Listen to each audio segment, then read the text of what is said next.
ఈరోజు హనుమత్ జయంతి, అంటే హనుమంతుడు పుట్టినరోజు. త్రేతాయుగంలో ఉత్తరాయణ పుణ్యకాలంలో వసంత ఋతువులో చైత్రమాసం శుద్ధ పౌర్ణమి నాడు హనుమంతుడు పుట్టాడు. హనుమత్ జయంతి సందర్భంగా అందరికీ శుభాకాంక్షలు తెలియజేస్తున్నాను. హనుమంతుడు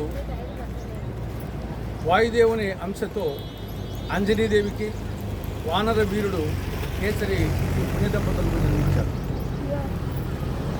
ఒక మాటలో చెప్పాలంటే ఆంజనేయుడు లేకపోతే రామాయణమే లేదు. హనుమంతుడు మహాబలవంతుడు, ధైర్యశాలి, పరాక్రమశాలి, బుద్ధిశాలి, కార్యసాధకుడు, భక్తాగ్రేసుడు. ఆకాశంలో వాయువు కంటే పక్షి కంటే వేగంగా పయనించగలడు. పర్వతాలను సైతము పెకలించగలడు.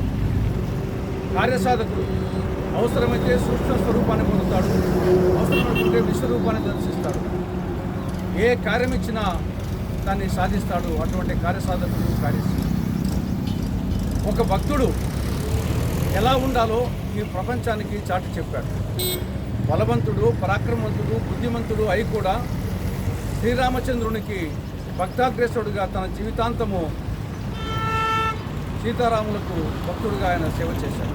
కాబట్టి ఒక భక్తుడు ఎలాగా ఉండాలో ప్రపంచానికి చాటి చెప్పినటువంటి భక్తాగ్రేసుడు ఆంజనేయుడు. అటువంటి వీరాంజనేయుని పుట్టినరోజు సందర్భంగా ఈరోజు ఇక్కడ కార్యక్రమాన్ని చేయడం చాలా సంతోషం. ఆంజనేయుని గుణగణాలు ప్రతి ఒక్కరికి ఆదర్శం, అనుసరణీయం, మార్గదర్శకం, స్ఫూర్తిదాయకం.